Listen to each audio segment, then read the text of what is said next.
My name is Marla DiCarlo, and I am the co-owner and CEO of Raincatcher.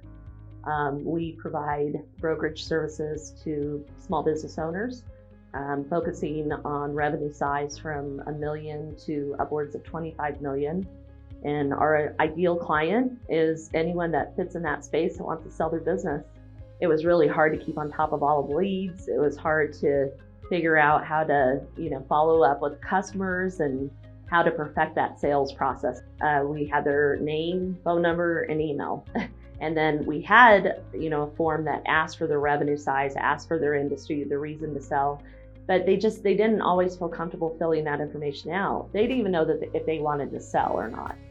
It always felt uncomfortable even asking the questions, because it felt like we were asking them to expose themselves, and we didn't have their trust yet. We would be able to convert 40% of those leads to a qualified lead, and we have to have a conversation with them to do that. Today, we're at 60%. We're actually trending towards 70%. We will use the Value Builder assessment information in our SIM development, and it helps to convey to buyers why this business is exceptional, highlight the weaknesses of the business, but then talk to the strengths and how they can improve. So with that, it brings in more buyers. It gives us an opportunity to be real from the beginning about what's going on in the business. So we're avoiding surprises in the due diligence process. So it helps us to sell that business faster and definitely helps us attracting multiple buyers. When we talk with a potential customer, about what it takes to sell their business, it's important to also discuss strengths and weaknesses of the business. And the Value Builder assessment gives us the tool to be able to do that. The Value Builder modules itself is incredible. I mean, it's a very easy way to work with that owner to help increase the scores and the value drivers.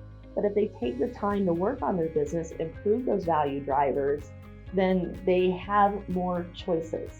And I think that's the biggest thing that I've seen is we're able to walk them through that process and then give them the choice. If you're ready to sell, that's fine. The reasons why we're going to have to approach selling your business the way we have to, right? They're already going to discount.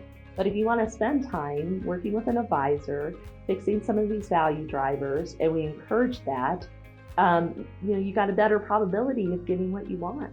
Oftentimes, we'll get sellers coming in that think they want to sell, but they haven't thought that all the way through. So they don't know what they're going to do when they sell. And it's really hard to think that far ahead, to put themselves in that space a year or 2 years. And so what the pre-score tool does is it gives us an opportunity to talk about that with them, to talk about, okay, what are you going to do when you sell your business? Because if I have an owner that really their identity is wrapped up in their business and their employees are their best friends, right? They come to their parties. I can have that conversation earlier rather than after, and then have them start thinking about that and having conversations to prepare them. It makes such a difference. I think the pre-score tool is something that every advisor should go through with their client to help them think about what's next and prepare them emotionally what's going to come next.